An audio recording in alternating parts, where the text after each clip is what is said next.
शरणं गच्छामि द्वितीयंपि धम्मं शरणं।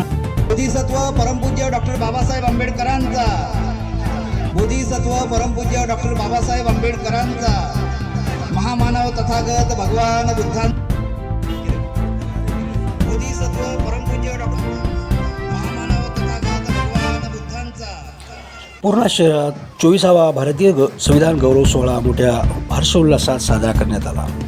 अखिल भारतीय भिक्खू संघाचे राष्ट्रीय कार्याध्यक्ष भदंत डॉक्टर उपगुप्त महाथेरो भिक्खू पय्यावंश यांच्या मार्गदर्शनाखाली पार पडलेल्या कार्यक्रमाचे उद्घाटक म्हणून सुप्रसिद्ध विचारवंत प्राध्यापक डॉक्टर आदिनाथराव इंगोले होते, तर अध्यक्षस्थानी नगरसेवक उत्तम खंदारे होते, तर प्रमुख वक्ता म्हणून सुप्रसिद्ध विचारवंत प्राध्यापक प्रतिमा परदेशी उपस्थित होत्या। प्रारंभी सकाळी निळ्या ध्वजाचे ध्वजारोहण नगराध्यक्षा सौमिलबाई लक्ष्मणराव कदम यांच्या हस्ते पार पडले। व्यासपीठावर डॉक्टर कपिल करवंदे, डॉक्टर संदीप जोंधळे, उपनगराध्यक्ष मुकुंद भोळे, नगरसेविका राजनंदिनी पंडित, सौ वंदना कुलदीपके, सौ जनाबाई ज्ञानोबा जोंधळे,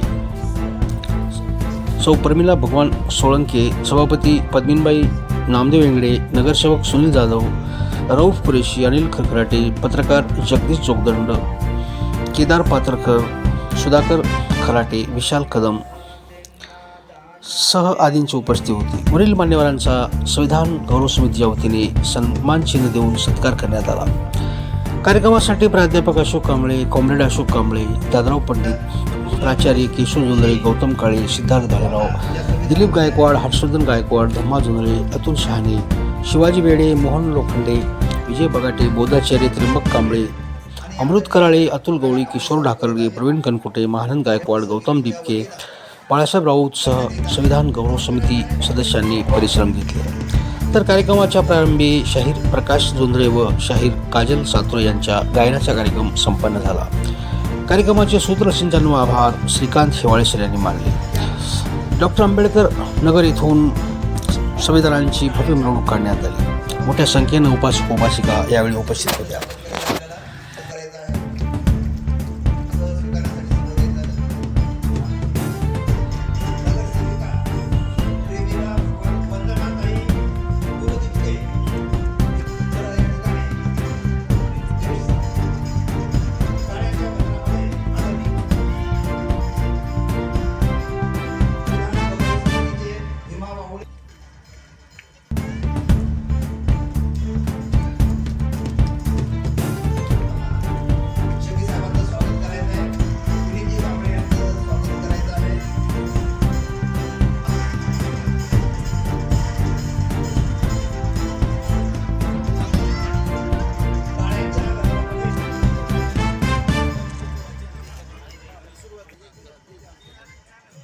टाळ्यांच्या गजरामध्ये आपण स्वागत करूया।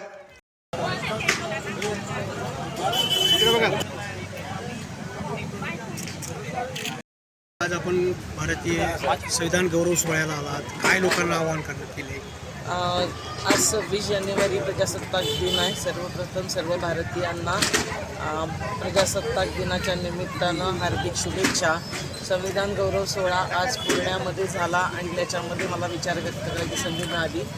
ही खूप महत्त्वाची वाटली, याचं कारण याच काळामध्ये संविधानावर वेगवेगळ्या प्रकारचे हल्ले होत आहेत, त्यामुळे संविधान त्याची सुरक्षा करणं आणि त्या संविधानातला विचारांचा प्रसार होणं ही काळाची गरज आहे आणि त्या निमित्तानं संविधानातला विचार घराघरात पोचला पाहिजे। घराघरात संविधान पोचण्यासाठी ते अभ्यासक्रमात आलं पाहिजे।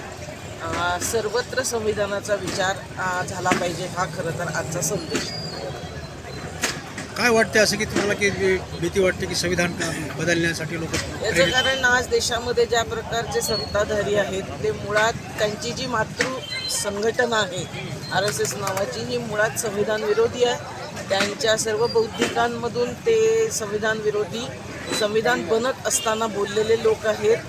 या संविधानात आपलं म्हणावं असं काही नाही, वेद पुराण याच्यात नाही असं त्यावेळेस त्यांनी टीका केलेली होती. शंकराचार्यांपैकी एक करपात्री जी शंकराचार्य बाबासाहेब आंबेडकरांच्या विरोधात उपोषणाला बसलेले होते हिंदू कोड बिल पास होऊ नये म्हणून. म्हणजे संविधान निर्माणाच्या काळातच संविधानाच्या विरोधी ज्या शक्ती होत्या त्या आज राजकीय शक्ती बनल्यात आणि देशाच्या सत्तेवर आल्यात. त्यामुळे कधीही नव्हतं एवढं मोठं आव्हान संविधानापुढे आहे. पण जोपर्यंत भारतातला नागरिक संविधानाच्या सोबत आहे तोपर्यंत हे संविधान त्यांना बदलू दिलं जाणार नाही. ही पण काळ्या दगडावरची रेघ आहे. काय आव्हान असेल जनमानसांना? सगळ्यांना हेच आव्हान आहे की संविधानाचे खरे शत्रू ओळखा. संविधान काय आहे, काय आपल्याला हक्क अधिकार देतं, शासन संस्थेचं स्वरूप संविधानामध्ये काय सांगितलं आहे, इथले पुढारी काय सांगतात ते नाही. संविधानानं इथे शासन व्यवस्था कशी असेल सांगितलं आहे, इथली लोकशाही कशी असेल ते संविधानाने आपल्याला समजून दिलं आहे. नागरिकांना नेमके कुठले हक्क अधिकार असतील हे सांगितलेलं आहे. राज्यसंस्थेने कसं काम करावं आणि असं कसं करू नये याचं मार्गदर्शन संविधान आपल्याला करतं. ते प्रत्येक भारतीय नागरिकापर्यंत पोहोचवावं आपण. ते जितकं पोहोचेल तितकं संविधान अधिक बळकट आणि मजबूत होईल. धन्यवाद. संविधान गौरव सोहळा आहे, आपण नगरसेवक झाल्यानंतर कसं काय पाहत आहे? आज संविधान गौरव सोहळ्याचा कार्यक्रम मोठ्या प्रमाणामध्ये भव्य प्रमाणामध्ये संपन्न झाला. हा 24वा संविधान गौरव सोहळा होता आणि या सोहळ्याचं औचित्य असं होतं की यावर्षी या शहरामध्ये नगरपालिकांच्या निवडणुका झाल्या आणि संविधान गौरव समितीला या सर्व सन्माननीय नगरसेवकांचे आणि जनतेतून निवडून आलेल्या नगराध्यक्षांचे सत्कार करण्याची संधी प्राप्त झाली. त्यांनी अत्यंत मोठ्या अंतकरणाने सहभाग नोंदवून आमचा सत्कार स्वीकारला. त्याबद्दल मी त्यांचे मनपूर्वक आभार मानतो. आपल्या शहरापुरतं मर्यादित न राहता, जिल्ह्यापुरतं मर्यादित न राहता, राज्यापुरतं मर्यादित न राहता या देशामध्ये सर्वत्र संविधानाचा आवाज निघतो. संविधानाप्रमाणे लोक बोलू लागतात. संविधानाप्रमाणे त्या सरकाराला आपल्या मागण्या मांडण्याचं काम करतात. संघर्षाची भाषा बोलतात. मला असं वाटतं की भारतीय संविधानाच्या गौरव समितीचं हे फलित आहे.